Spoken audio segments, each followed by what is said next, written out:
नमस्कार। देखिए, आज जो है कितनी चीज़ें हो रही हैं आप देख रहे हैं ना। अब मैं चाहता था कि पिछले 2-3 दिन में एक राहुल गांधी पे अलग से एक वीडियो बनाया जाए। जिस तरीके से वो रामचरित से मिले, ठीक है, सुल्तानपुर में, और कैसे उन्होंने उसके साथ इंटरैक्ट किया, उसका काम सीखा, ठीक है। और ये जो है ना राहुल गांधी की जो सही साइड है वो दिखाता है। वो असली लाइफ में यही सब चीज़ों में अपना टाइम बिताते हैं। बेसिकली ही इज़ अ पीपल्स मैन, ठीक है। For the people, by the people, with the people, because peoples are supreme. वो ये इसको फॉलो करते हैं। सही है। तो जो भी उन्होंने देखिए उसकी पूरी परेशानी सुनी, और फिर अल्टीमेटली उससे पूछा कि भाई तुम्हें क्या परेशानी है, तो उसने बताया कि भाई अगर हमारे पास मशीन होती तो मैं और जल्दी इसको से सिल सकता था, जूते जो मैं बनाता हूँ। तो अगले ही दिन देखिए मशीन मशीन पहुँचवा दी। और वो बेचारा इतना गदगद है कि वो अब मतलब बिल्कुल हीरो बन गया अपने डिस्ट्रिक्ट का, और राइटफुली सो। तो देखिए कहने का मतलब ये है कि एक तो उन्होंने ये कहने की कोशिश करी कि भाई देखो डिग्निटी ऑफ लेबर बहुत ज़रूरी है, ठीक है। अमेरिका में आप जाते हैं, आपको कितने काम करने वाले मिल जाते हैं अपने घर के लिए, बताइए। या आपको इस टाइप के मतलब सड़क पर बैठे हुए ये कॉबलर और इस टाइप के लोग कितने मिल जाते हैं? कोई भी नहीं मिलेगा आपको, पहली बात तो। सारे लोग अगर कोई अलमारी ठीक करनी हो, तो कोई कुछ लाइट खराब हो जाए, कुछ हो जाए, खुद ही करते रहते हैं। तो भैया वो क्यों है? क्योंकि डिग्निटी ऑफ लेबर को वो मतलब रिकग्नाइज करते हैं। यहाँ तो किसी को बैठना हो, या हमारे जज साहब भी जो हैं, कुर्सी पे बैठना हो तो भैया एक अर्दली पीछे चाहिए आगे पीछे करने के लिए। स्पीकर को बैठना हो या कुछ और करना हो तो उसको अर्दली चाहिए। ये सब देखिए, ये सब जो है ना कॉलोनियल प्रैक्टिसेस हैं। They should be done away with. America के कोर्ट्स में जज खुद आता है, अपनी कुर्सी खुद खुद खींचता है और बैठ लेता है। कोई अर्दली नहीं चाहिए उसको। यहाँ की प्रॉब्लम ये है कि इतना तो शोशेबाजी में घुसे रहते हैं, काम कुछ नहीं, प्रोडक्टिविटी निल। या मतलब आप किसी को शूट करते हुए काम कर देंगे और अपने वो एनीवे, चलिए अब मुद्दे से हम भटकते नहीं हैं। सवाल ये है कि देखिए राहुल गांधी ने उस शख्स की मदद की, और दूसरी चीज़ ये दिखाई कि डिग्निटी ऑफ लेबर बहुत ज़रूरी है, ठीक है। मतलब इंटेलेक्चुअल ऑनेस्टी बहुत ज़रूरी है, और you should practice what you preach. आज बजट के स्पीच में देखिए राहुल गांधी ने धज्जियां उड़ा दी। बेसिकली उन्होंने बिल्कुल जो एक एक बात बिल्कुल सही बोली। क्या इन्होंने इंडेक्सेशन नहीं हटा दिया है? कैपिटल गेन्स का रेट बढ़ा नहीं दिया है? तो उससे हुआ क्या? उससे हुआ ये कि इंडेक्सेशन की वजह से आपको रिलीफ मिल जाती थी, ठीक है। अब जो है इंडेक्सेशन हटाने की वजह से आपका टैक्स जो है, कैपिटल गेन टैक्स जो है काफ़ी बढ़ गया, रेट भी बढ़ा दिया उसका। क्योंकि देखिए indexation is nothing but a question, जो आपको जो है आपके रेट्स अब्जॉर्ब कर लेता है। वो आप हटा देंगे तो फिर और उसके उसके अलावा जो है वो 10 से 12.5% आपने कर दिया long term capital gains. Short term का भी रेट बढ़ा दिया, शॉर्ट टर्म कैपिटल गेन्स का। और वैसे भी देखिए किसी भी किसी भी वर्ग को आपने कोई रिलीफ नहीं दिया, एक्सेप्ट कि कोई वो जो कॉर्पोरेट टैक्स में कुछ लोगों को रिलीफ दिया है जो हायर ब्रैकेट में आते हैं। प्रोफेशनल्स को आपने कोई रिलीफ नहीं दिया, किसी को कोई रिलीफ नहीं दिया।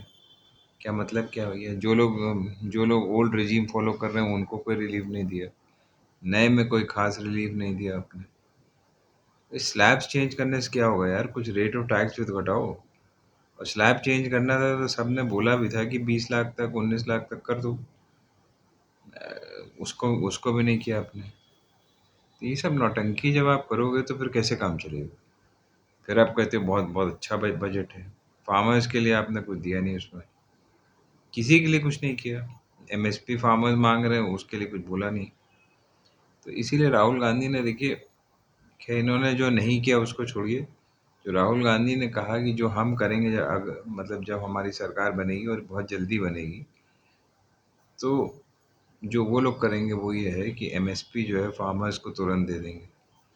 ठीक है, जो लीगल गारंटी वो मांग रहे हैं वो उनको देंगे, प्लस जो उनकी बाकी मांगे हैं छोटी मोटी, जो लोन लोन के वेवर की, और जो फार्म प्रोडक्ट्स पे जो फालतू का जीएसटी इतना हाई लगाया हुआ है, उसको उसको सब रैशनलाइज किया जाएगा। तो ये सारी बातें हैं। यूथ के लिए भी उन्होंने काफ़ी चीज़ें पहले ही अपने इलेक्शन कांग्रेस मैनिफेस्टो में कही थी, जो इन्होंने बिल्कुल लॉप साइडेड वे में फॉलो करी। तो बेकार है। वो कह रहे हैं साहब जो टॉप 500 कंपनीज हैं वो गिने चुने उसको इंटर्न्स को लेंगी। तो ये इस तरीके से राहुल गांधी ने नहीं कहा था ना। राहुल गांधी ने ये कहा था कि भैया हर फील्ड में जो है लिए जाएंगे, अप्रेंटिस एक्ट में वो होगा, बदलाव होगा और उसी के तहत लिए जाएंगे और सबको इतना इतना पैसा जो है मिलेगा। तो प्रॉब्लम ये है कि यहाँ के लोगों को ना बदलना सीखना पड़ेगा। देखिए कर्नाटका गवर्नमेंट ने इस टाइप की एक चीज़ वो करने की कोशिश करी।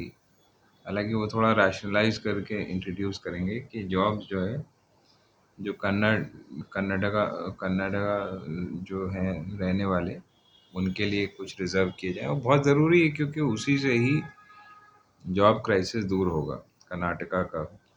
तो इसी तरह हर स्टेट कर सकता है। ऑब्वियस सी बात है, जो स्टेट के डोमिसाइल्ड हैं उनके लिए आप जॉब रिजर्व तो करेंगे ही, उसमें किसी को क्या परेशानी है। तो ये बीजेपी जो है ना, ये मक्कार पार्टी हर जगह अपना, खुद तो साले कुछ भी कर लेंगे और चाहते हैं कि कहीं कुछ अच्छी बात हो रही हो तो उसमें बड़ंगा लगाएं। खैर उसको लगाने दो, उससे कोई लेना देना है नहीं। तो अब ये है कि कर्नाटका गवर्नमेंट वो इसको इसीलिए इंट्रोड्यूस कर रही है कि भाई वहाँ पे जॉबलेसनेस जो है कम कम हो, क्योंकि सेंट्रल स्कीम में तो कोई जॉब मिल नहीं रहा है। मानी हुई बात है कि स्टेट ही अपनी तरफ से कुछ करेगी इसको ठीक करने के लिए। तो वहाँ पे उन्होंने एक ग्रेडेड उस फॉर्म में करना चाहिए कि कुछ जो है जॉब्स रिजर्व हो जाएं वहाँ के लोगों के लिए, और कुछ बाहर ही भी ले सकते हैं भाई, क्योंकि आईटी में बाहर से भी लोग आते हैं, इधर उधर से आते हैं। ठीक है, तो इनको वो जॉब्स जो अच्छे से कैटेगराइज भी कर देना चाहिए, और कितने बाहर के लोगों को मिल सकते हैं, कितने यहाँ के लोगों को। बहुत ज़्यादा भी नहीं रखना चाहिए, एक बैलेंस्ड वे में चलना चाहिए। दूसरी बात ये है कि इन्हीं में अगर ये अप्रेंटिस वाला भी इंट्रोड्यूस कर दें अगर, ठीक है, तो वो भी बहुत अच्छी चीज़ रहेगी कर्नाटका में। इसीलिए मैं कहता हूँ कि ये इनकी, ये राहुल गांधी और ये टॉप लीडर्स के साथ मीटिंग होते रहना चाहिए, ताकि इनको अपना एजेंडा भी पता रहे क्या करना है, और जो जो डिसीजंस ये लोग लें सोच सोच समझ के लें। ठीक है, ये बहुत बहुत ज़रूरी एस्पेक्ट है। और अगर अप्रेंटिस वाला वो कानून वहाँ भी लागू करते हैं कर्नाटका में, तो जो अनएम्प्लॉयड यूथ हैं उनको भी कुछ मिल जाएगा और वो लोग काम भी सीख लेंगे। ये एक बहुत अच्छी स्कीम है, और ये वहाँ तेलंगाना, कर्नाटका में, हिमाचल में भी इंट्रोड्यूस की जा सकती है। चलिए, ये तो हो गया राहुल गांधी के एस्पेक्ट पे। दूसरा, जो यूपीएससी जो 3 बच्चों के साथ जो हादसा हुआ, बहुत ही शॉकिंग चीज़ है। और मेरी समझ में ये नहीं आ रहा है कि कैसे ये 2 जो पार्टीज़ हैं दिल्ली में, ये जो आप पार्टी और बीजेपी पार्टी, आपस में ये लोग, हालांकि अब बीजेपी कहीं पे भी पावर में नहीं है, ना एमसीडी में है ना दिल्ली में। और यही बात की प्रॉब्लम इनको है, ये लोग किसी को ना काम करने नहीं देते हैं। ऐसे ही ये लोग जोकर हैं, मतलब पावर के लिए मरे चले जा रहे हैं। इन लोगों ने देखा है कि भैया ऐसे लोग तो हमें वोट दे नहीं रहे हैं, तो इन्होंने सोचा कि भैया इनको इस गवर्नमेंट को डिसलॉज करो।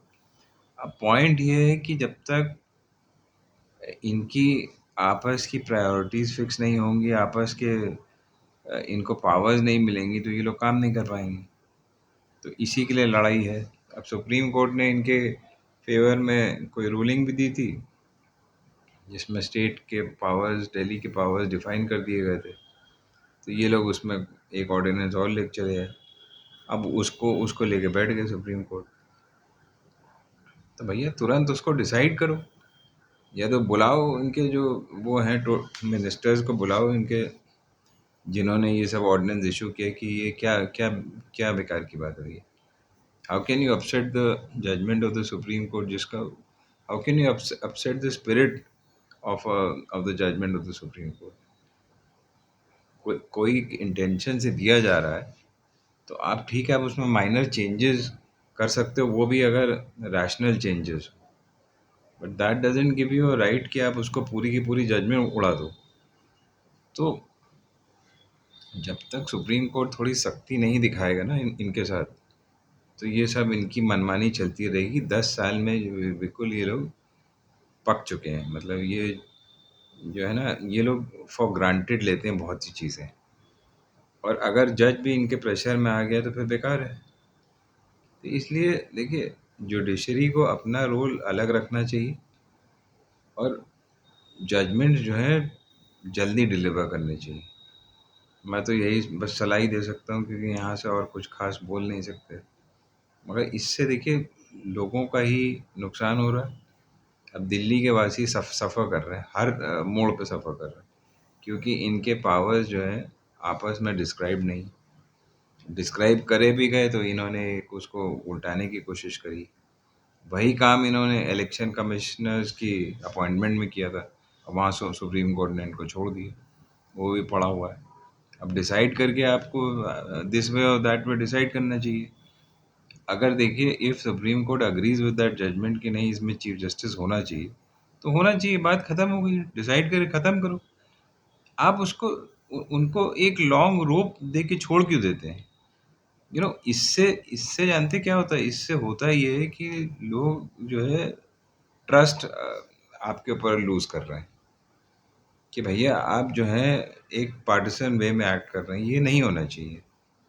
आपको ठीक है जजमेंट दिस वे और दैट वे देनी है, जो भी करना है आप करके ख़त्म करो, but don't keep it hanging, because by keeping it hanging आप उनको फ़ायदा ही पहुंचा रहे हो।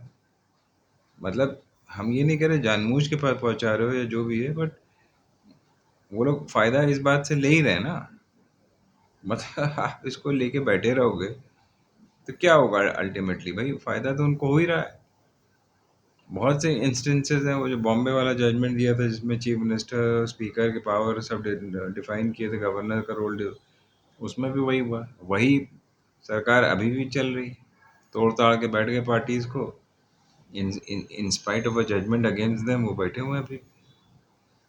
तो देखिए यही होता है ना, डायरेक्टली और indirectly they are making mockery of the judicial system. तो इनको रोकना चाहिए ना। अगर इनको आप रोकेंगे नहीं, तो ऐसा लगेगा कि भाई ये तो वही चीज़ दिल्ली में भी चाहिए। दिल्ली में एक फाइनलिटी चाहिए, और ये लोग अगर ऐसे कुछ ऊट-पटांग हरकतें करते हैं, तो you should pull them up. NEET के एग्ज़ाम में भी यही यही हुआ अभी। चलिए वो तो ख़ैर जो कुछ हुआ, हुआ। कहने का मतलब ये है कि आप इनको हैंडल दे रहे हो कि ठीक है भैया, क्राइम कमिट करते रहो, बदतमीज़ी करते रहो, और जो पार्शियली जो है हम उसको ठीक कर देंगे। ये तो जड़ से ठीक करना पड़ेगा, नहीं तो फिर ये चलता ही रहेगा। तो इसलिए ऐसे देखिए, ऐसे होनहार बच्चे, एक को करंट लग जा रहा है, 3 वैसे डूब के मर जा रहे हैं, बताइए, गटर का पानी उसमें चला आ रहा है। ये सब कहीं सुलझे हुए वर्ल्ड में होता है? एक चीज़ बताइए, आप ड्रेन्स नहीं साफ कर रहे हैं, कुछ नहीं कर रहे हैं, पोल्यूशन फैला रहे हैं। सुप्रीम कोर्ट का बेंच, जिसमें मैं भी एक उसमें इंटरवीनर हूँ, बताइए उसमें उसमें क्या हो रहा है? अरे बुला के इनको सालों को सबको खड़े करना चाहिए लाइन में, कि भैया आप बताइए इसका सलूशन। आप क्या कर रहे हैं? आप आफ्टर ऑल आप सिटी को साफ करने के लिए एनसीआर रीजन को, दिल्ली रीजन को पोल्यूशन फ्री बनाने के लिए कर क्या रहे हैं? सिवाय इसके कि इलेक्ट्रिक व्हीकल्स इंट्रोड्यूस करिए और कॉस्मेटिक चेंजेस, उससे क्या होगा भाई? अब लॉन्ग टर्म प्लानिंग क्या है आपके पास? जैसे चाइना में ये सब प्रॉब्लम होती थी, अब वहाँ पे उन्होंने उसको कंट्रोल कर ली। यहाँ पे फिर वही दशहरा दिवाली आते आते फिर वैसे ही चालू हो जाता है, लोग फिर चोक करने लग जाते हैं। तो हर साल यही होता है, हर साल वो केस टेकअप होता है और उसके बाद सोल्यूशन कुछ नहीं। वो पराली जलाते हैं फार्मर्स, फलाना करते हैं, ये करते हैं। अरे भैया जो भी करते हैं तो आप उसके लिए कर क्या रहे हैं? आप उनको मशीन प्रोवाइड करिए, वंस एंड फॉर ऑल उनको मना करिए, ख़त्म करिए। एक एक सिस्टम वो रुकेगा। यहाँ पे शहर में क्या कर रहे हैं आप? शहर में भी तो कुछ नहीं कर रहे हैं। रिवर की क्लीनिंग की बात थी, ये था वो था, दुनिया भर की चीज़ें थी। पोल्यूशन कंट्रोल करने की बात थी, व्हीकल्स कंट्रोल करने की बात थी, कुछ नहीं हो रहा। तो कोई सॉल्यूशन नहीं है, मैं ये कह रहा हूँ। सॉल्यूशन ना होने की वजह से अ, गंदगी बढ़ती जा रही है। तो देखिए, हर एक को ना अपना रोल समझना पड़ेगा। और कोर्ट्स लोग इसीलिए आते हैं कि जो फॉल्टिंग पार्टीज़ हैं, जो जो एरर में हैं पार्टीज़, उनको ठीक किया जा सके। तो अगर उनको पूरी बात नहीं समझाई जाएगी कि भैया यहाँ आप गलती कर रहे हैं, तो वो करते ही रहेंगे उसको। इनफैक्ट उनको बढ़ावा मिलेगा।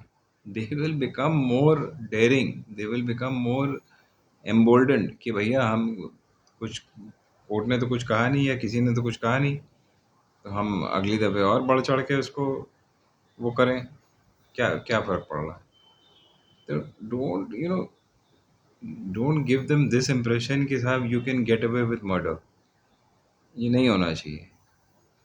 सबको अपना अपना रोल डिफाइंड है। हमारी कॉन्स्टिट्यूशन एक बहुत ब्यूटीफुल पीस ऑफ डॉक्यूमेंट है, बहुत भाव से बनी है, बहुत शिद्दत से बनी है, और इसको हर एक को रिस्पेक्ट करना सिखाना चाहिए। तो तभी जो है ये कंट्री बिल्कुल रेल्स पे चल सकती है। कोई कोई जना कुछ कर रहा है, कोई जना कुछ कर रहा है, कोई नेम प्लेट इशू कर दे रहा है कि नेम प्लेट लगा के रखो, कोई कुछ करो। भैया कॉन्स्टिट्यूशन को सब लोग फॉलो करो, और जो लोग नहीं कर रहे हैं उनको आप पुल अप करिए, ख़त्म हो गई बात। ऊट पटांग जो लॉज बनाए हुए हैं, जैसे वो एक तो वो जो पीएमएलए वाला है, उसको रिव्यू करके उसको ठिकाने लगाना चाहिए। ये सारी चीज़ें बहुत ज़रूरी हैं, they should be done on priority basis. उम्मीद है कि सब लोग जानते हैं, मगर वही है ना, मैं बहुत ज़्यादा बोलूँगा तो फिर लगेगा कि पोल खोल रहे हैं। सबको पता है क्या क्या है, सबको दिखता है।